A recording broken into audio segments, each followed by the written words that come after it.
Nowadays, kotor kok sehingga kau ina menyama haki kau ini exercise kau itu yang main kayaknya ada. Aku siapa aku orang super dia ni, berarti kokasi dari dia tu kau ini single sedang dapat, atau part sedang dapat,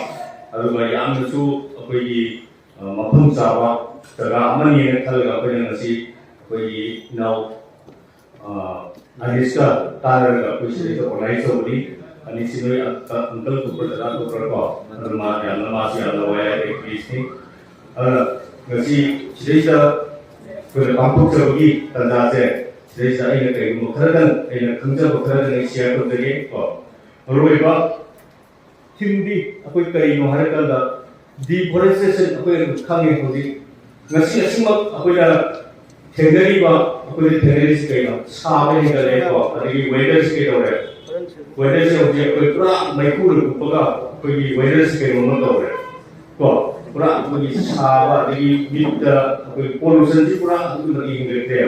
sebabnya aku, hobi jadi pun mungkin memanggil dia, tara orang ni mengaku ni kan bodoh itu, jadi tara memanggil dia, tiga hobi tu cuma yang tenggari je, nuai tu ni pura kau. Terus apa tu kira kari tu boleh je. Kau, thora itu malu marandi kiri ada. Apa ini putri sida suara tiran iba tiran tu yang itu kerumah yang je. Kau ini heavy jet macam je, sama uwa jungle macam je. Lalu yang mangsa tu ini baru ni. Kau, aduh malu thora itu macam tu. Apa yang kamai tu apa yang masih kalau mana terjadi. Ki CSS no yang jadi ada itu sudah aku miuri bahaya saya masih lagi belum terbuka untuk apa masih nak channel lagi lebih kita buat aku miuri pada mangan beri miuri pada mangan lagi kalau nature dah aku miuri tu saya populasi yang dia jadi aku ini yang lagi yang kita belum kerja kau ini no kita belum sendiri koksen aku tidak kerja aku Mari kita bermain ekosistem yang terus kaya amina apa yang kita kerja, tim berdua kau, sah boleh kerja, tanah isim boleh kerja, madu macam juga kari berani thula ini macam betul, ini betul, di mangsa betul, kerana mesti slide kau, kaya kacau kau, kaya madu itu kau bersun tanah si kau, Arun.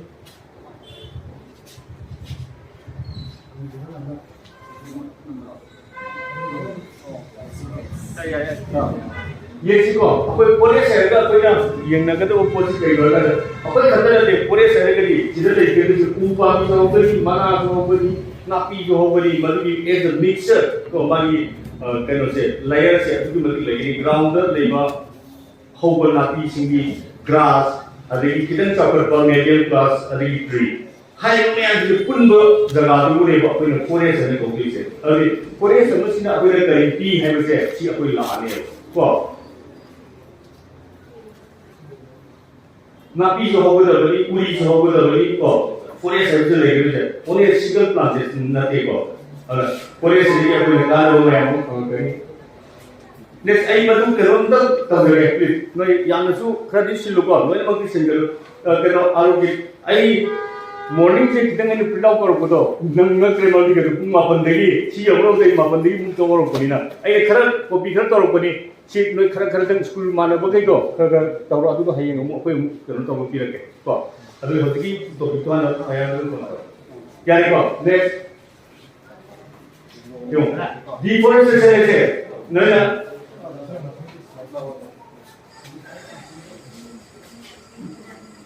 deforestation है कि क्या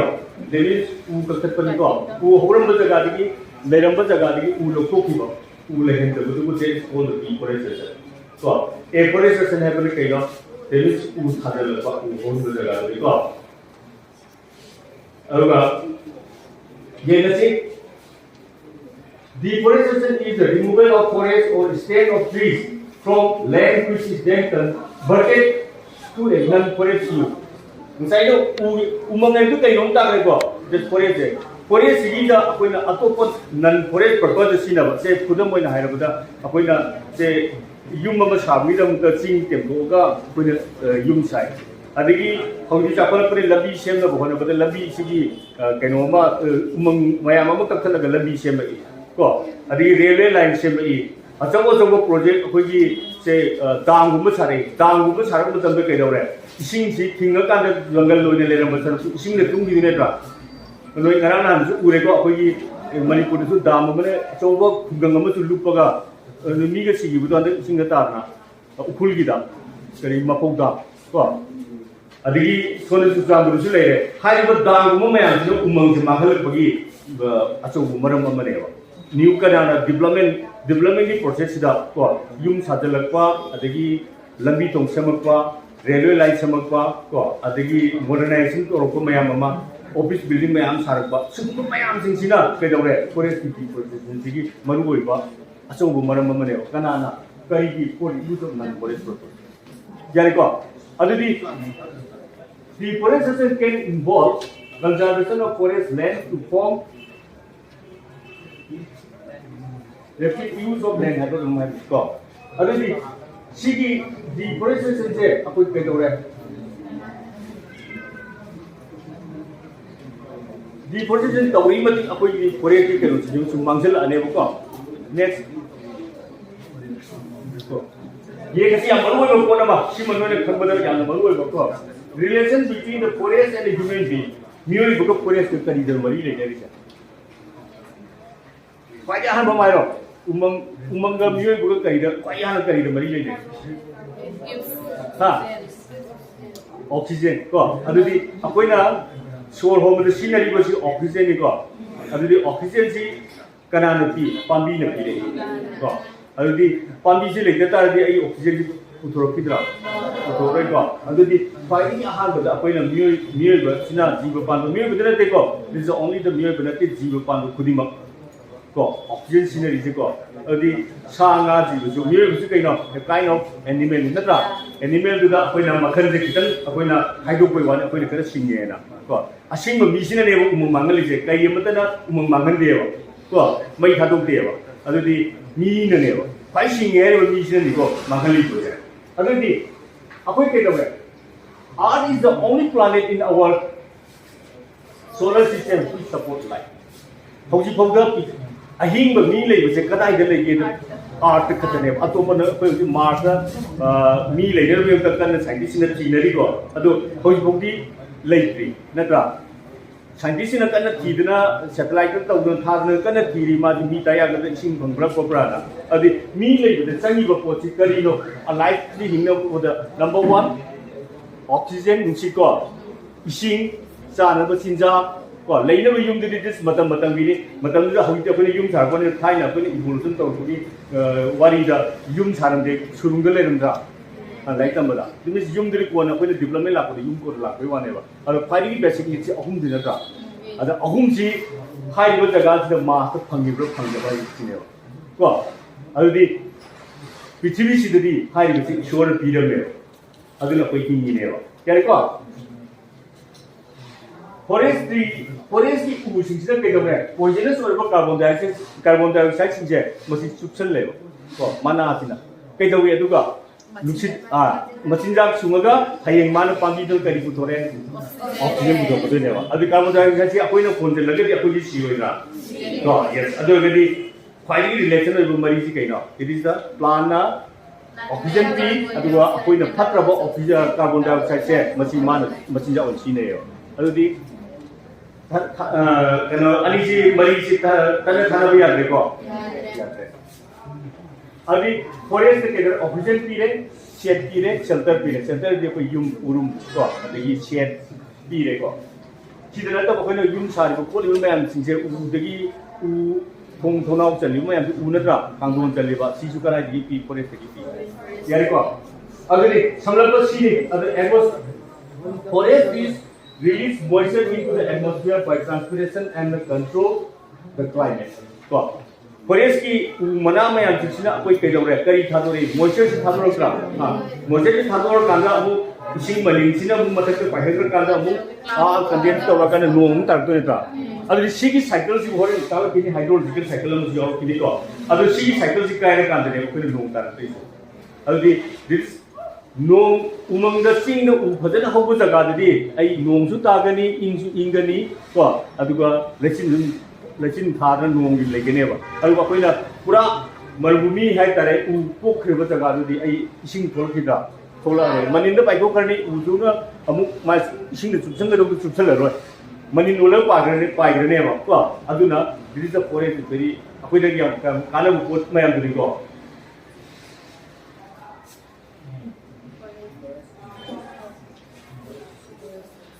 forest is also a provider for us since it gives us food, tree, wood, fodder, and timber. Nasai pandriya record, no fee record. Sima. Trees regulate the temperature and plays important role in water and the nutrient cycle. So, nutrient is kind of nutrient is kind of nutrient is lebak ki lehau guni ko lebak lehau the yawl but nutrient main nutrient kind of अकोइना agriculture crop था बदे चंगी जी केनो NPK है नका nitrogen phosphorus potash नका पांबी न मरु ओइना मागी मेन न्यूट्रिएंट चंगी जे अद नाइट्रोजन फास्फोरस पोटास जी पांबी की अकोइना उमंग सिगी द पीएबा उमंगी द मना सिंग द पत्थर कांद मथंद अकोइना कंपोस्ट सेमक्रा को अदुगी लेयर सिंग दो शेप उ मना उ दो होगे गदे ए मदुगी सो सेमकिद्रा सेमरो को पत्थर अली अमु सेमानी अदमाइ तो सोमगा सेमकांदा सही की सुम पुंजल लगा सुम लाखो लेयर से हमको दिनो तेरे स्कूल दा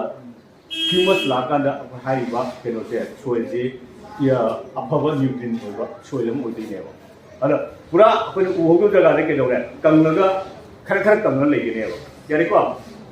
अदुनी उमंगा हाइबो सिंजेगा सिगी न्यूट्रिएंट पीरनी अदुगा न्यूट्रिएंट साइकिल पीरनी Trees provide food and shelter to wildlife. It's very important. Ko yung upami si lay tabo jaga da ai uche lay gaga ko adigi sa nga singki lay gaga u lay gaga ni bambi ga moi ni masida se depend upon the pambi da depend to we te saji hai se ke to le napi ja ra yu ne ka adigi hai bi napi ho do jaga de saji lay gaga kudam ma de noi akoi ne sa na ni bi ja haming hai ko haming si napi ja ga अखोइना हमेनु कोइला तो उल्ला थमदा मा कयम कुइ हिंगमने ngam ma mutja phonroi ba to adudi ma napi hoba lamba ku mutja ta kone adok ne ja just like adudi ma na machinda cha ga ba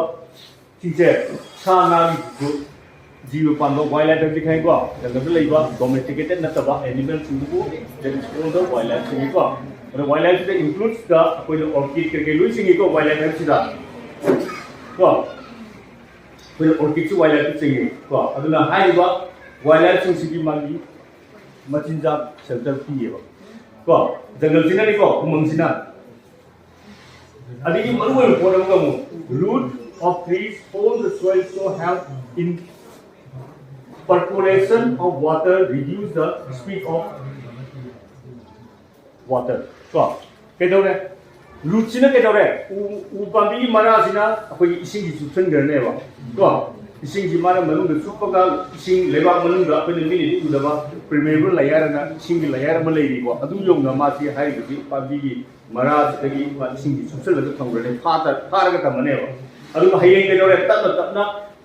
hador ka dine ba ko adu chingda u hobo jaga da apni iput thokra koi ko u hobo jaga gi chingda iput thokra thokte aduna chingda lei ba mi ge iput si ke dore iput si thok na ba mana umang leibo jaga da mi ta ne si ke no mathak ta no umang leibo jaga da na tra apni mi kun da tu ja kari gi no ma source of water do krai le ke to umang si de gi ne ma phan tu umang du de gi mana udu ke dore u gi mara si no tarai ni si gi ma gi mara de gi to subsal ga ma gi sing gi layar si da soil si da chuppa ga lei gi do ne ba phadar da tam do ni phar ga tham ni ba si gi ma tap na horen ma thadu ro ka ne ke dore input ana la ane ba input me an kunjal ke dore lok se me lok mayam kunjal ga turian se makra turian mayam u na karai tarani pat mayam sidegi mo kun samudra chaki ga समुद्र लाकाना हाइरिबो मयाम सिंग मनिनसिना फागुला कांदा नोगी water cycle hydrological cycle नोई like तंबो यावरमनि यावरिको अदोइदा हाइबदो मनि नोइन पाइथोकला कांदा मु नोंग तारद्रा सिगी cycle जिबो कोइना हाइरिबोसि उ पामिसि जंगल लेइदा दादि उदो water cycle लाखिदा ला अदोदि केदोला कोइ सिंग थनो फंगदरा फंगरो अदि सिंग बटल से कोइना कयाम कोइना सुम लेइगा सिनल नंगदगेबा इवन कोइ लेइबो होरमि सिंगी पृथ्वी वाटर स्कार्सिटी थोड़ा होगी सर थोड़ा अतई कनो सिंग कंट्री सिंग थोपा होरबने कोई मणिपुर दो कितन नोंग्रा ताबई खर भगवान सी थोला अने एक सिगी ट्रेन जिन मई मुथा जंगल का सुम लेपन सुम तौलता दे इसिंग जी फंगरो ग्राउंड वाटर दा कोइ नबी गुहा तौरगा लेनी ते वाटर कोइ ग्राउंड वाटर की इसिंग चिंखनरी को चिंखनर को पोट मैम जिन हम ग्राउंड वाटर की इस मागी वाटर लेवल से डाउन होई क्रेना सी कुन्नम को लेना लेबा अदुदी अखोगी ग्राउंड वाटर की लेवल से सुमनेम दगी ता आई इसिंग थोलकिदा थोलरे हापचन बम यावद्रगदी हापचन बम यावद्रगदी आई इसिंग जी लोय अनेबा इसिंग लोय कांदि के दौरे दिस इज द पृथ्वी दे होगी के दौरे वाटर की लाम को नेना साइंटिस्टना हाइना रे दोनों खलम दे अचौब तुरेन अमदा दाम अम साबदा कंट्री अमना मदुगी येनबा होरे करिगिनो द मदुगी सोर्स इसिंग सोर्स मोंद ला अरोयना चुमिको अदो सिगी इसिंगी लान थोलाने अदो करिदगिनो दैट इज द डिफोरेस्टेशन तौबा को अदुगा उमंग हंथरपगिने नेक्स्ट ये ngasi sia very important oina topic point oibakadani ko aina hairja yego tree amana akoina u ama haibase kari tauke da an average ko 120 kg of oxygen is produced by a mature tree per year sahi amada u pambi achouba che khongnang achouba gumba adagi hainau achouba gumba hairachini ko u achouba amana man sahi amada puthoi je 120 kg of oxygen ji puthoi aduga mu mi amana mi edal loiraba sahi 35 suraba ko adubu edal kaure ko akoina adu sahi 35 suraba ahal mi amana नोमदा हरि सही मदा सोल होमसे 740 kg of oxygen जे सोल होल सिने अदुदी पाथो असि मी अमना उ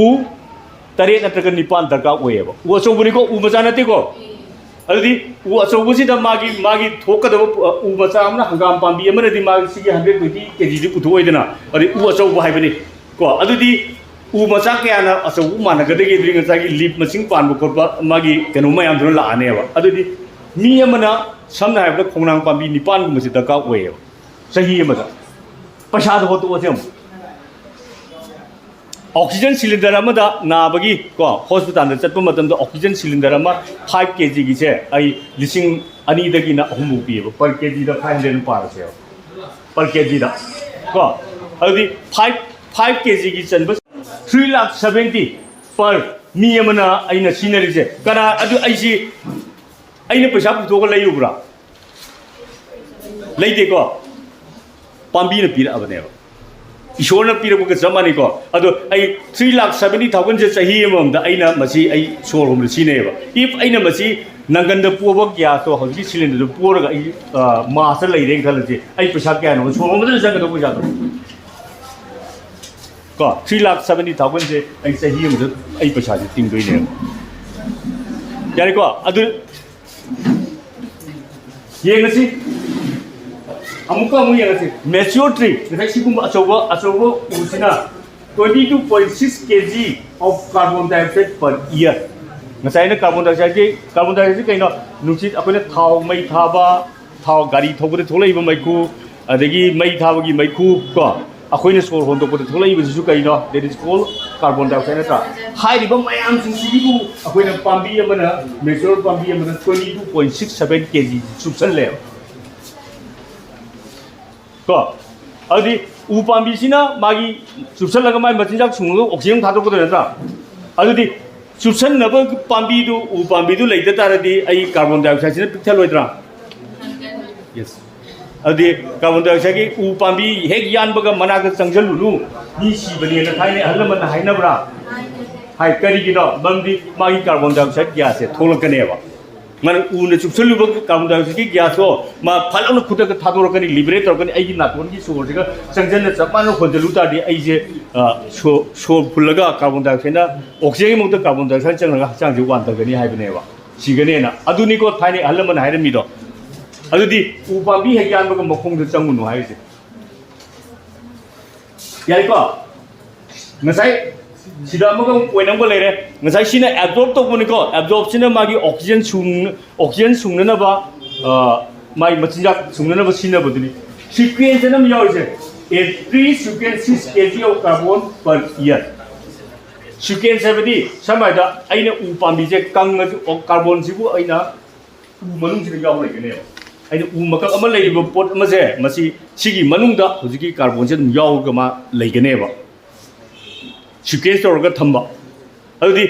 upambi ji amda hori mati kedore ai carbon ji chupsalaga nuksida yawba carbon ji chupsalaga thamduine ba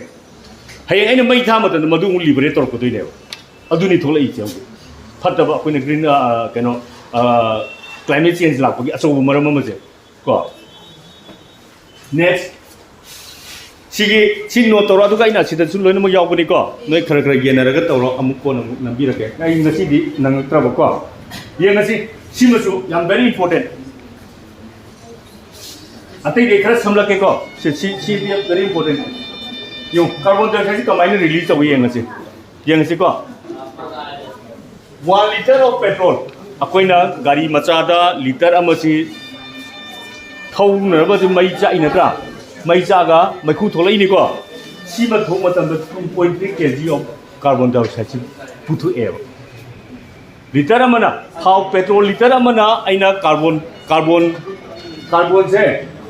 kg ani ga 0.3 puthu eva that means saruk ani hengre ko diesel na kya puthu 2.66 khaya guna kya puthu 1.9 almost double ha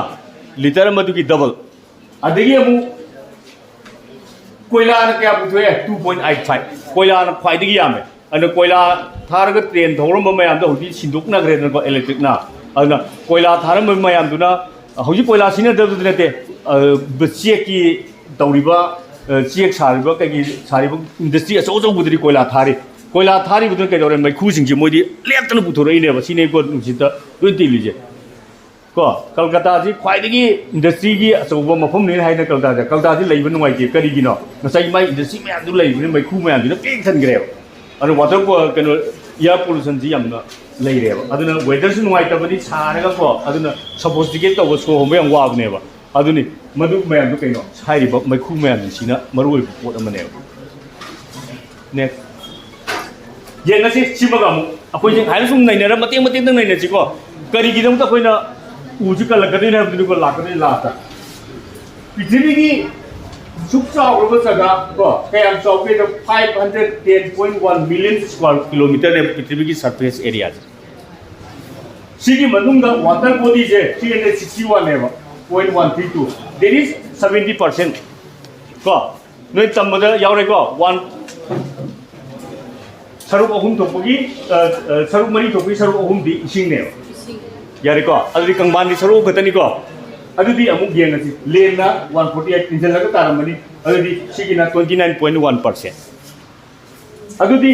1/3 of the land je kangban di saruk prithvi sigi saruk mari thopagi saruk gatani kangban je sigi amuk kangban du ge amuk 1/3 saruk ahum thok khaido ba kangban je sigi 1 je sina ke dore desert ne desert se include tok dije kaino desert de khangi ko na laingoi gi lam ko akoi india da kai di lei rajasthan adai pakistan mayam lei gre ko adagi arab countries da yamna loina mu lei gre haibu mayam ji desert se include polar region sida polar region de khangi ko akoi na unna kupa lei ba north pole and south pole adai haibu polar region sin ju yaw ga haiba 1/3 city kangba ne hadi desert ne ba u hogda ba adi u hogi jaga ti kadai no that means kangban du gi only 2/3 yari ko next sima adudi u hogdu jaga ji yam damina akoina kari la ani yeng si ko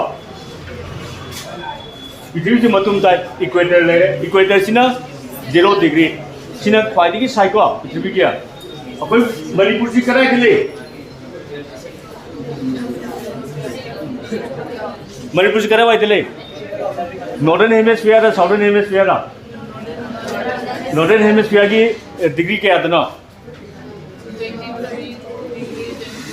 24 degree da ko that means Tokyo cancer si ki hai mathak ko adudi akoina equatorial zone na hairibasi 0 dagi na 22.5 degree sibuk sina tropical cancer 22.5 degree sina tropical cancer sigi marak sibuna tropical zone kaure ko yawi ko noi like tambada tropical zone sigi mathak khara tharbasina akoina tropical cancer laina arctic circle laina adudi hairiba ani sidadi akoi manipur si kai lege da tropical cancer sigi mayada ko equatorial zone ki mathak laeba adunani akoi manipur da yamna sasu sadaba yamnu su ingdaba leiri se sigi ne ko sigatang ta ke nei sima aina noida keno torom adudi prithvi ki sarji yam singa ke si kangban ji da sina desert ki lam oigari si ju desert oigari wo ki jikrai dino pai jaga da tro khara ne ba si mayam jina prithvi da leiri ba jiba khuding mak singi ma oxygen supply tawri ne natra oxygen natra chana ba yum chana ba every loi supply tawri ne aduna population hengalakpi matungina kedore day by day sum yanthak khibuduna akoi ngasi laiba figure se yawra ine natra nong chubagi chang naidre natra ningam daire akoi thani degi thani bu fadre January December ki last week ka January ka February mayai yawra adi chaba ore thaida akoina ngasi degi sahi kunmuki mamang dri March se yoksang se akoi jacket ilameba kona ngawai da hoi dilitre na ko adu karigida climate change lak gi ne ko karidagi tholai there is the u pambi mayam lerakta ba next si suni ko atmosphere ke layer si da yengasi oxygen je karamba jaga bu lai se troposphere rogi manung da lai ke ne ba ko adi prithvi gi masa mathanda nungsit che magi nungsit leije ba ko leiriba sida oxygen gi saruk su leije ba oxygen saruk si nearly 20% ko adudi 20% mutang hai je 20% khatang yauriba nungsit yaujiriba oxygen je others aremba singi nungsit gi sile ko nitrogen na 78% si pire ko na adu adegi oxygen na 20.95 argon at 0.9, carbon dioxide at 0.03. Hairiba percentage bayam si isu prithvi da masana yaujara insurance pe ko yauraba ne ba aldi aina sida oxygen ji pambi si leitaba aina 20% si ga ta akoi leiriba jiba pandu mayam mioi ba mayam changda akoi ji hondu ose ba u pambi le roi se ba nongsi si loi roi da oxygen loi gi roi da candle lamba noina mai thalaga candle lam thalaga glass upsalo glass to upsan matan da candle nu ngale mutra karigina oxygen loi gi banatra sumai to dina oxygen ji puthol ka da ni sida yawi ko oxygen ji loi gi roi da loi de koi kai chakane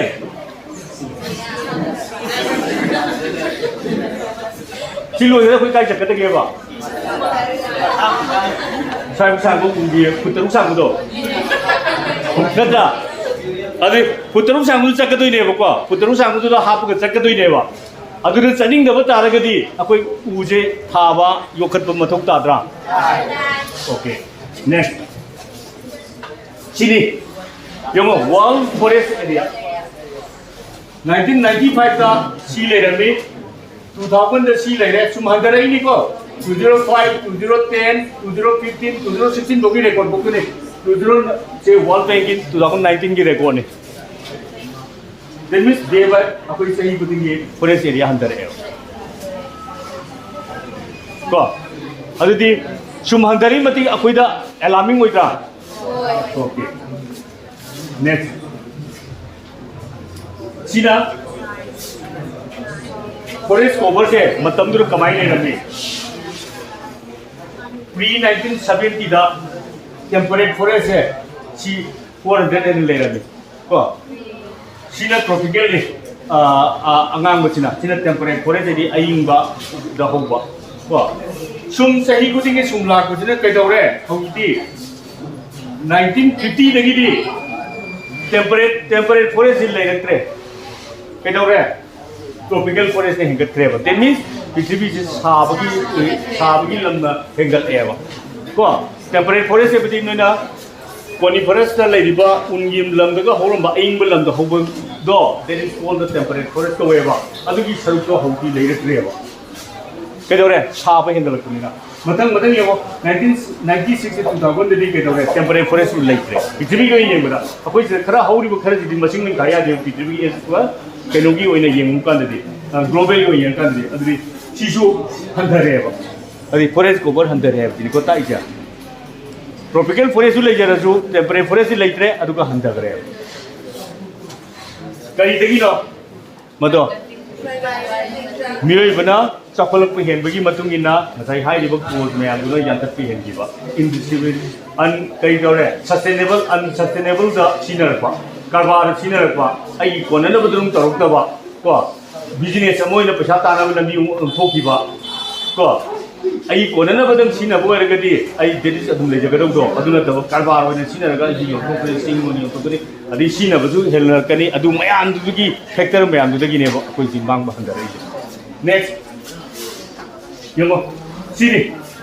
ची पृथ्वी की map Tuni को उब्रन वे उई को असंग मसे उमंग नि लेगिसे अंगो बुजिनो उनत्रबा तंगमांदी ओइबा तो अदि सी उ होबु जगा सि यामक्रे पृथ्वी सि यामद्रे को सिगी मतुंगिना कलर सिगी मतुंगिना मागी डेंसिटी परसेंटेज दिरि क्वाइटि संगबसिना 100% सुमजुमाद्र गौरगा दिना 0 to 10% स्वाइ उ होबु माते याइ को उ होबु मसिंग यामाद्रा मसी कनानो मीना निको कइना नते को से हमेन नते को मीना नि नेक्स्ट तो सिरजु मो सि फॉरेस्ट कवर की एरिया से सिलोइन में हंदरे याउ पृथ्वी के ओइना हंदरे को नेक्स्ट सिजो हंदरे फॉरेस्ट एरिया से वो 2015 de logo के नोने वो हो इज क्वाइट शिप वेरी डेंटी स्वाइ शिपुनी को अमेज़न है तो याइ को अमेज़न से के दौरी अमेज़न जिना 20% of the ऑक्सीजन जे पृथ्वी ने पुथुएबा अदुगा पृथ्वी की लंग्स ने लंगरी नेबा अदुगो अमेज़न से हुजि मांग बहौएबा सिनि यामना मी पाइनिंगाइ जे अमेज़न से हुजि एवरी सही जी बम्बई चाकुई फिल्म द लाएबा अदुगी डाटा सु लेरी एवरी डे कया मांगे दो नेक्स्ट नो causes of deforestation कई जवरे एग्जैक्ट पंगी में हम को सिदी आई सांग चलरोय पॉपुलेशन इंगलपा अदगी माइनिंग तोरपा लबी सेमपा माइनिंग जुन वन ऑफ द कैनोनी कोइना सना थीबनी खंगदे अदगी कोयला थेबनी खंगदे अदि नुंग थीबनी खंगदे लेबाक थीबनी खंगदे सुम मयाम जे सीना फॉरेस्ट की मांग बगे अचो मरम मने सीना तब खरजु लेको कॉजेस द नेचुरल कॉजेस ले सम वोल्केनो को वोल्केनो जी थोक मतम दा अखोई मईगी चिंग पुखार मत द उमंग गयाम मांग अदुबो मदु मसिंग ओइना याम का हेना मांग दिने अदु मणिपुर दि अदु गुम थोकति अदि अर्थक्वेक ना अदि विंड ना को अदि सुनामी ना कयाम मांग ले अदु सिदि नेचुरल कोज नेबा अदु मेन मेन नतेबा मैक्सिमम मांग दि मेन मेन नेबा यारे को मीन सेम्बा नेक्स्ट पॉपुलेशन जो Young जेमो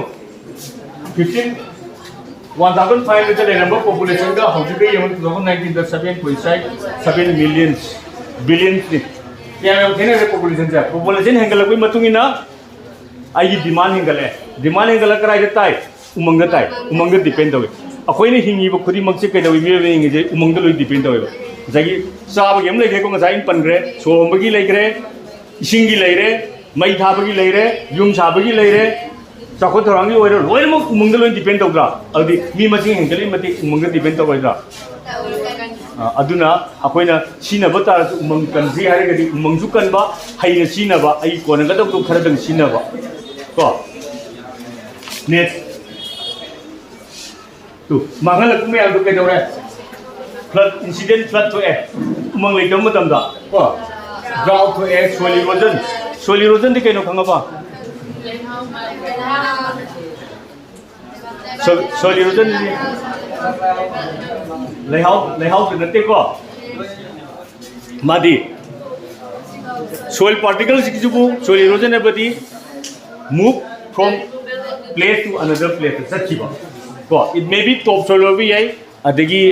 topsoil ne tabu oi bi ai aduna soil jubu puraga sachiba ma do mafam amade mafam ne sachiba do madu buri ko soil erosion de kari ne thole nungsi ne thon bi ai ising ne thon bi ai ko adu mayam do sida ai haire kini ko ada loss of habitat and biodiversity ko ai biodiversity da punna lai mina ga da jiba ma habitat man loi mang ko adagi food chain ngasai na da food chain mangalak pa ko adagi increase of greenhouse gases yare global warming thole yare ko adagi climate change thole adagi extreme meteor climate thole aruga state of diseases ko disease makhan kaya ba koi thole yare ko next samjhe ge yemo ngasai na amazon hai do amazon ki rain se sidai sida adugi bati sorry amazon ki valley se sidai sida sahi ma sigi rainforest ma area le ni lungs of the world ni 20% ma between the high with mountain behendel ko sini mai jak ko mangi se deforestation sini uho da ba ko karma pame adati sina mai sakpa ha mai sakpa se kai na mang ji jiu pan mayam ma sidra jiu pan ba si ba sida jiba gi sida ju marum khangde macha mapi siraga macha le ho yam jawe ba si ju lam thengna re ba koi chingda ko haidi mai sakki bada nataga keno togi bada mi na hale khale se macha du le hore chek macha ji kana na mapi na machira ji puru ga imbidra ha ade imbiri badubu kai dawre hai ai mapi du di aina sune ja hawr me na khang da lu thokre ba ko macha du di kana na imbidore macha jaw na sidra nan uche ma ha ba kan da ma gi macha tar bu yaw si si pa tu ka na nan abata gi pa bu tar ku bu ne macha tar ku bu ne na yai ko aduna madu haloi da bani hai bani ko next ngasai sina food chain do ni ko napi lai re jiu pa ba lai si circle je sida si he yaw da ba lai ge ra lai re ko apu chi lai ro ne kuro sini hydrological cycle do ke do re ai sai ta biya mai ko umang le re ni umang di suma la ni sinu pat la ni su ba ni mani ba si ni ko si cycle ji bu he kai ra ba adi nong ju dre adi sida sigi ko ti no focus e ko ho la ro je ba ko do je maning gi ting de he yeng do ro si ho ro ro ba adi nong la ki da na ro ho de sida dong ye mo nang khena ba je lu ko mi ma da sing ha je lo sing du kai da ki ha salong makha ta thagi da sida sing da ro ma sing gi chen da gi roi da kana ga loi na chen da ga ni leibang le hau che leibang le hau chi ga loi na chen da ga ni leibang le hau chi kai dawi yong a koi ne project tha ba sin na ri ba chi kari no yeng ji ko si da mateng patang hai ge che ke nam ni ko ne war ba wa de ya yeng leibang le hau ai chi kai no akoi ne kobi hangam thari ji kara inchi kya buga magi mara chali inchi taru ko kobi na thabada magi lebak le hau sajari je magi inchi taru phugi manung dane ko whereas in the tree udari ke dawi ai meter ani hum ai lebak manung chang da magi manung dagi majak cha doi ne kyare ko lebak manung dagi adudi akoi na kobi hangam thariba che top soil de ne ba adu top soil ji kamai ne chemi hai kanda it is 1 inch thanaba mathanda naturally 1 inch thanaba chema da chahi sa ma change ko mathanda se scientist ne putokra bani mathanda mana se kelagani una kengani pathara kanda keno singna napi sibi mayam koi tin gang mayam ka king nung charani amu ma je amu compost ola ani amai to tam so layer by layer sum lakan de ke dore inchi ma thana bhona da chahi sa ma change ba ado haji natural keno duni ko mathanda akoi min thonjen lu bona ta ba adudi Una wana me adu kela ka pathar ka sum sema ka doineba. That is called madu ka humus ka weba. Adu chingda fadana hobu jaga di lebak se ngang weba. Musin mu gane matak to. Adu kwai phara humus ne ba. Lehau khadi le ba lehau le kai no nitrogen phosphorus potassium. Yai ka adu di akoina lau buda kari happy urea happy. Urea si phangde na lan thongadra band thongadra. Tawi ko kaya low kan low yung matang da urea phangde na mantri MLA mayung da hotel laga urea yun thongadra. Urea da yaw si kaya nitrogen ne ba. Nitrogen si 46% yaw ba. Ko urea si da nitrogen si 46% yaw ba. Adi how si thara matang da aina urea du try matang da ai pandi masagi maru magi hogan bagi ahan do machak ti no NPK nitrogen phosphorus potassium adi nitrogen do marang kai na phangmi pambi du thuna sarang chaw sangra haudo adu gi dam te urea chai ado hai ba sing do u pambi sing gi marak da ju mathanda puthok ko pambi le yo mathanda ko noi hawai movie khangai ko hawai movie gi mara du putalo mara da marum to hom yaw da adu kari no that is the root nodules hai ko root nodules ji mathau di kai no there is the fixation of nitrogen ko nusit yauri ba nitrogen je mana mathanda phajal laga thamdoi ne ba adumai tong da u pambi da jo nitrogen fixing oiba plant lei ba ko leguminous plant adugum makhan sing ko sida thaga ai maroi gi tha je ba aduragadi ai gi usu leirani ko ujo haurani maroi jo haurani loi cha phangane ba adu nate ba hu tongni ba television pagi si loi kok do kre se chahi ani le ragadi sigi je le hau to thol yaw roi ba le hau yaw roi ba u tha bu maroi tha bu ya roi ba ko adu ni ko ai si pi je den forest ka siga adu di si pa magana lu kok tho ko aga si pa magana samaholo ko aduna sina afaba pot amani ko sidagi loi thoraka doi ni next sini ai ni sai SMC soile moja kan da je erosion to bi matam da leba le au chen da gi do ha na ba to system amani ko si akoi bisambu gi jaga da sadati gi to gi bani akoi na adu yam phajana kanai di lok to no chen thar pa singi sapuje phara kan tam tam to ga di leba le hau mang da ko erosion control to na ba ni next si yang siam si this is a control trend kamai to na control trend to ga akoi kamai to na u tha ga de ge si de gi sing chen thar ki po sing ki da phara ni ke dore control trend ki mathau di kai no sing gi speed phara ka da ai leba le hau chen thagi ba to thol ji pha na ba ne ba ko de noi no ma gi le hau su pal le ho sing gi speed pha ri ba sing ju su absorb to hom de ba next yari ko sina measure tenoni arun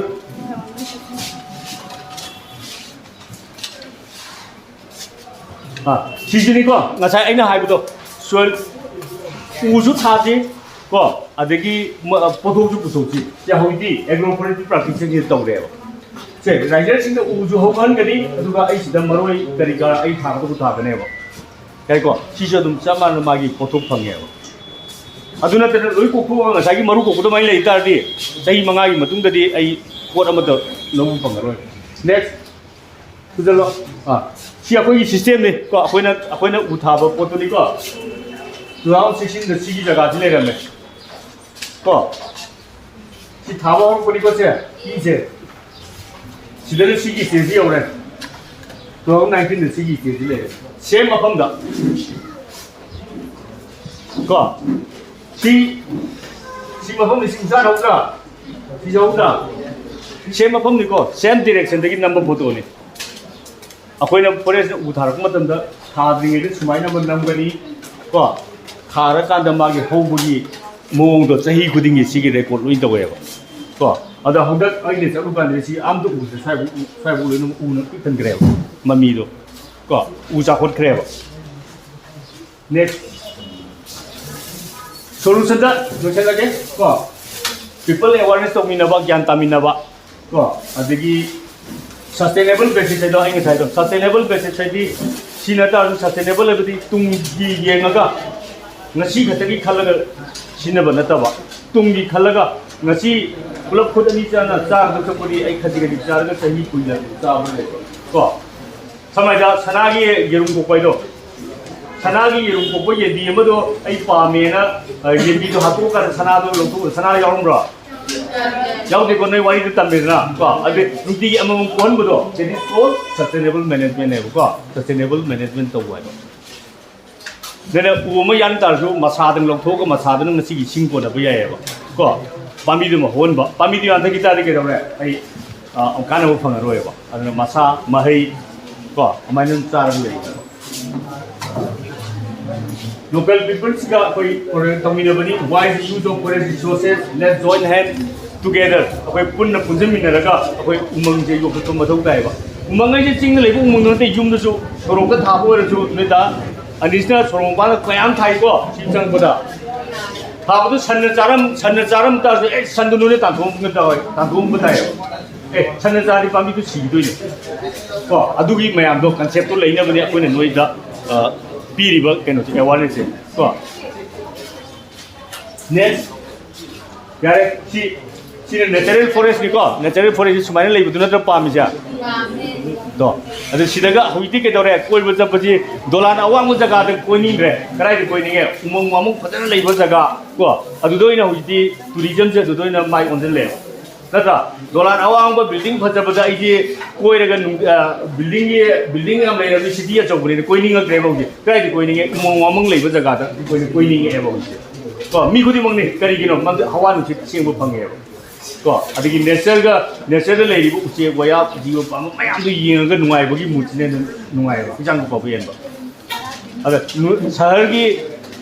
chingraba mai khu marak tu da koi ba chalu ra hajang na ra lak nam ne ba aduna umang koi ba pai ri ni ko okay yare ko sini ada no yang tadi ta war mani mathang gi duna ne pore goiram dai ta mu to ke